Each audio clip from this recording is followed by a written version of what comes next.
दोस्तों नमस्कार। किताबी दुनिया यूट्यूब चैनल में आपका स्वागत है। किताबी दुनिया की खास श्रृंखला किसान और किसानी में आज हम आपके लेकर आए हैं एक पंजाबी कहानी। ये कहानी कथादेश पत्रिका के मई 2012 के अंक में प्रकाशित हुई थी, जिसके संपादक थे सुभाष चंद्र कुशवाहा जी।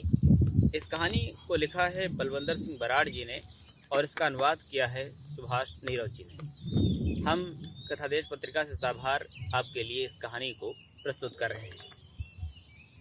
कहानी का शीर्षक है सन्नाटा। जैसे ही गाड़ी स्टेशन पर आकर रुकी, प्लेटफार्म पर खड़ी भीड़ के समंदर में लहरों ने जोर मारा। रंग बिरंगी पगडंडियों वाले सिरगाड़ी की ओर लपके लोग डिब्बों के दरवाजों से चिपट गए। एक दूसरे से पहले चढ़ने के लिए धक्का मुक्की करने लगे। उतरने वाले यात्री जबकि बार बार कह रहे थे, पहले हमें तो उतर जाने दो, लेकिन इस शोर शराबे में उनकी कोई सुन नहीं रहा था। दूसरे दर्जे के स्लीपर डिब्बों में भी लोग अपने झंडों और डंडों के साथ जबरन घुसे जा रहे थे। अंदर वाले कई यात्री कह रहे थे, यह रिजर्वेशन वाला डिब्बा है, इधर कहाँ घुसे जा रहे हो। एक व्यक्ति ने 3-4 बार दोहराया, ये डिब्बा रिजर्व है। तो उसके साथी ने उसे सलाह दी, तू चुप कर, तेरी कौन सुनता है यहाँ तो अंधेर गर्दी मची है। इन लोगों के हुलिये और हाथों में पकड़े हुए झंडों से साफ पता चलता था कि यह भीड़ किसी किसान रैली से आई है। रात के करीब 10 बजे का समय था। कई यात्री सो चुके थे और कई सोने की तैयारी कर रहे थे, लेकिन यह जो भीड़ अंदर घुस आई थी, इससे सोए हुए लोगों की नींद भी खराब हो गई थी। भीड़ में से कई लोग नीचे की बर्थों पर सोए लोगों की टांगों के पास जा बैठे। कई लोग चीखने चिल्लाने लगे, यह मेरी रिजर्व सीट है, उठो यहाँ से। कईयों ने कोई हील हुज्जत नहीं की, बैठे रहने दिया उन्हें। अंदर घुसी भीड़ में से बहुत सारे लोग सीटों के बीच वाली खाली जगह पर नीचे कपड़ा बिछाकर बैठने लगे। भीड़ इतनी थी कि दरवाजों के पास भी लोग एक दूजे में फंसे खड़े थे। डिब्बे में बंद हुई बत्तियां फिर से जल उठीं। डिब्बे में खूब भीड़ भड़क्का और शोर शराबा था। ऐसा प्रतीत होता था मानो किसी बाड़े में हद से ज़्यादा भेड़ें घुसा दी गई हों, या दड़बे में एक साथ बहुत सारे मुर्गे ठूंस दिए गए हों। कोई आवाज़ें लगाकर अपने साथी को बुला रहा था और कोई धक्के मारता हुआ भीड़ में से अपने लिए रास्ता बना रहा था। डिब्बे के अंदर गर्मी थी, उमस भी। 10-15 मिनट रुकने के बाद ट्रेन चल पड़ी। ट्रेन अभी चली ही थी कि एक अधेड़ सा बाबू हाथ में सूटकेस थामे भीड़ को चीरता रास्ता बनाता आगे बढ़ता हुआ दिखाई दिया। ऐनक को ठीक करता, आसपास की सीटों पर निगाहें दौड़ाता वो अपनी सीट ढूंढ रहा था। 47 नंबर कहाँ है? आगे है, आगे, किसी ने भारी आवाज़ में जवाब दिया। बड़ी मुश्किल से वह 47 नंबर सीट के पास पहुंचा, जिस पर पहले से ही 4-5 आदमी बैठे हुए थे। चलो उठो भाई, यह सीट मेरी है, उसने बैठे हुए आदमियों को उठने का इशारा करते हुए कहा। तेरी सीट है? यह सीट हमने रोकी है, तेरी कैसे हो गई? तेरी मुहर लगी इस पर? बैठे हुए लोगों में से लाल पगड़ी वाला आदमी अपने खुरदरी दाढ़ी पर हाथ फेरता हुआ बोला, हाँ जी, यह सीट मैंने रिजर्व करवाई है। बाबू उन्हें समझाने के लहजे में बोला, अगर तूने रिजर्व कराई है तो जा कहीं और बैठ जा, हम तो नहीं उठते।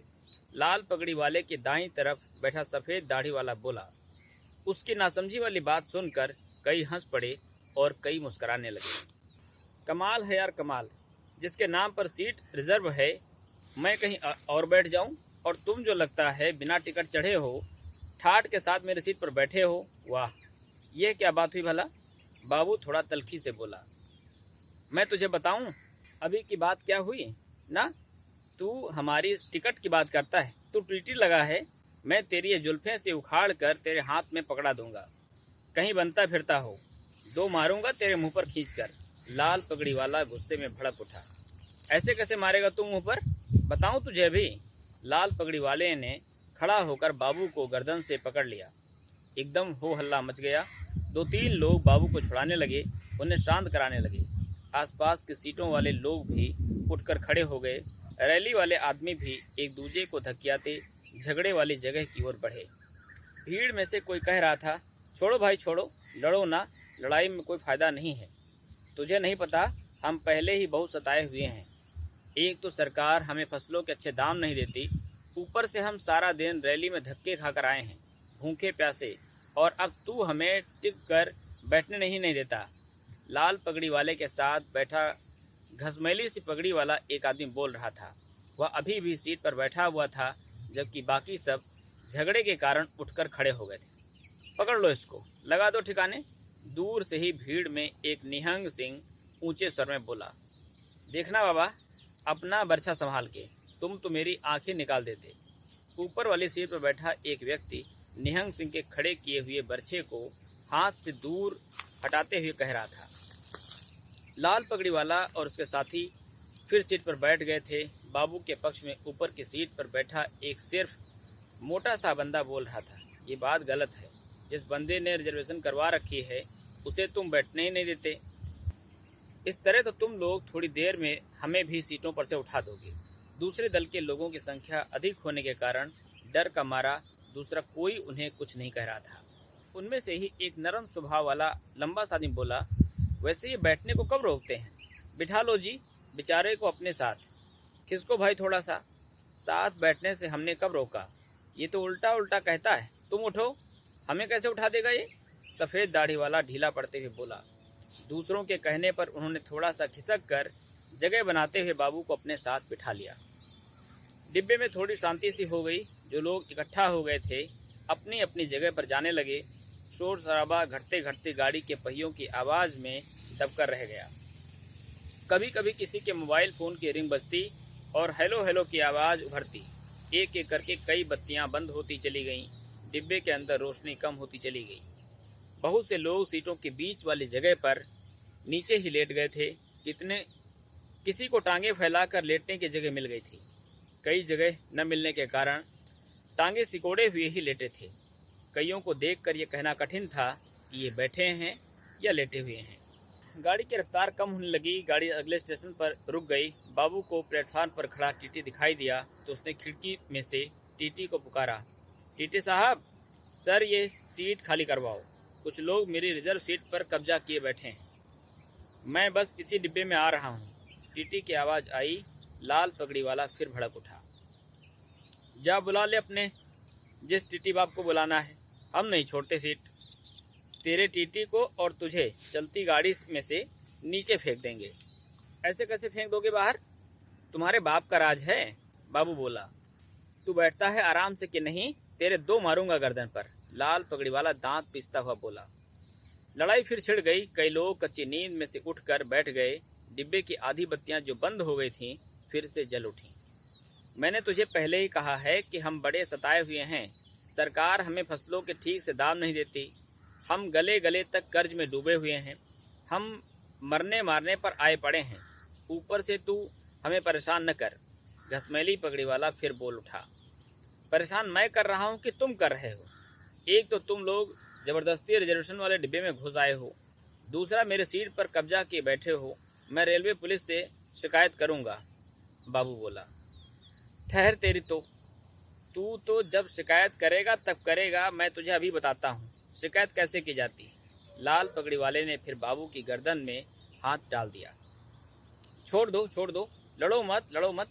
एक साथ कई आवाज़ें आईं। 47 नंबर सीट के पास फिर लोगों की भीड़ लग गई। अधिकतर लोग लाल पगड़ी वाले के साथी थे। बाबू के पक्ष में कोई नहीं बोल रहा था।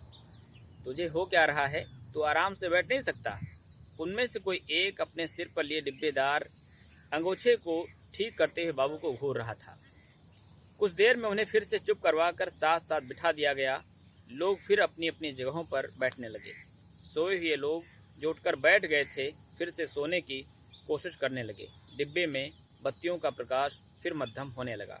गाड़ी पूरी रफ्तार पकड़ चुकी थी। डिब्बे में कोई टीटी नहीं आया। बमुश्किल अभी घंटा भर ही बीता था कि फिर शोर होने लगा। सोए हुए लोग हड़बड़ाकर उठ खड़े हुए। बत्तियां जल उठीं। डिब्बा फिर प्रकाश और शोर शराबे से भर उठा। ये सीट मैंने अपने सोने के लिए रिजर्व करवाई है। पैसे दिए हैं रिजर्वेशन के। तुमने मुझे सोने तो क्या देना था, बैठे हुए को भी साथ नहीं लगने देते। क्या हुआ जो तेरे कंधे से मेरा सिर लग गया तो? बाबू बोल रहा था। फिर तू सीधा होकर बैठ। अगर पैसे दिए हैं तो हमारे ऊपर बैठकर तो नहीं जाना, लाल पगड़ी वाला कह रहा था। अब क्या बात हो गई यार?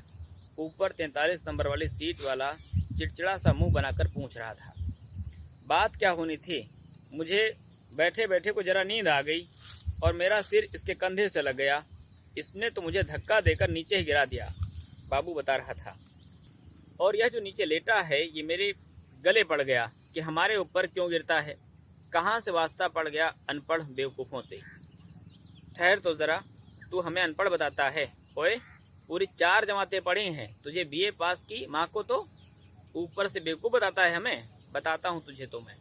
लाल पगड़ी वाले ने उठकर 3-4 थप्पड़ बाबू के मुंह पर जड़ दिए। बाबू की ऐनक नीचे गिर पड़ी। बाबू भी अब हाथ चला रहा था। मैंने तुझे पहले ही कहा था कि भाई हम बड़े ही सताए हुए हैं। गवर्नमेंट हमें फसलों के दाम नहीं देती ठीक से।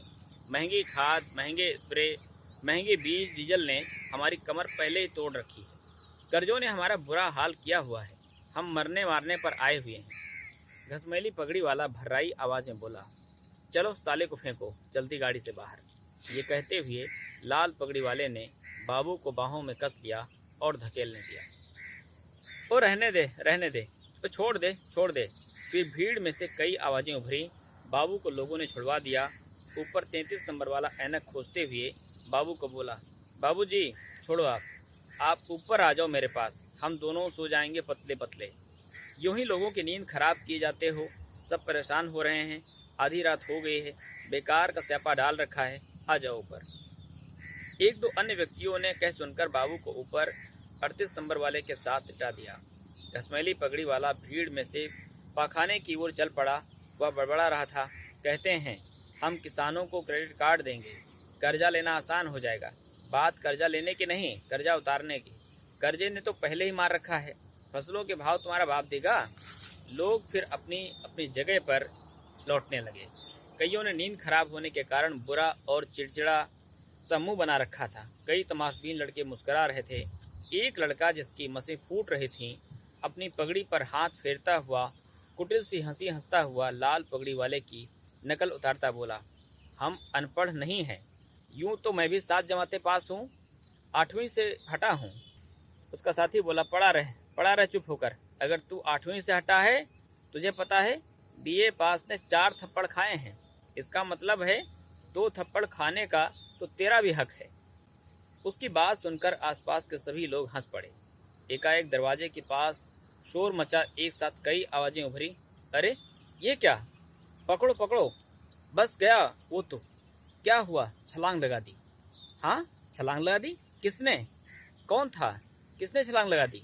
लोग दरवाजे की ओर भागे। मैं पकड़ने लगा। बस पगड़ी का किनारा ही मेरे हाथ में आया। पगड़ी रह गई मेरे हाथ में। एक आदमी खुली हुई घसमैली पगड़ी को इकट्ठा करते बता रहा था। उसके चेहरे का रंग मारे घबराहट के उड़ा हुआ था। वही जो कहता था कि हम बड़े सताए हुए हैं, मरने मारने पर आए हुए हैं। चेन खींचो, ओए जंजीर खींचो। किसी ने गाड़ी की चेन खींच दी। कई झटके लगे। इमरजेंसी ब्रेकों की ची ची की आवाज़ आई। गाड़ी की गति तेज होने के कारण गाड़ी रुकते रुकते काफ़ी आगे निकल गई थी। गाड़ी अब रुक चुकी थी। लोग खिड़कियों और दरवाज़ों के बीच से बाहर झांक रहे थे। कुछ लोग नीचे उतर गए थे। बाहर खेत खूब अंधकार में डूबे हुए थे। कुछ भी दिखाई नहीं दे रहा था। बाहर भयानक सन्नाटा था। एक सन्नाटा अब डिब्बे के अंदर भी छा गया था। दोस्तों, ये रही पंजाबी कहानी सन्नाटा। इस कहानी को सुनते हुए आपको भी लगेगा कि एक किसान की जो पीड़ा है, एक किसान के साथ जो चीज़ें घटती हैं वो किस तरह की घटती हैं। मैं आपसे निवेदन करूंगा कि इस बात को यानी इस कहानी को अपने दोस्तों के साथ साझा करें और अपने अन्नदाताओं के प्रति थोड़ी सहानुभूति रखते हुए विचार करें। शुक्रिया।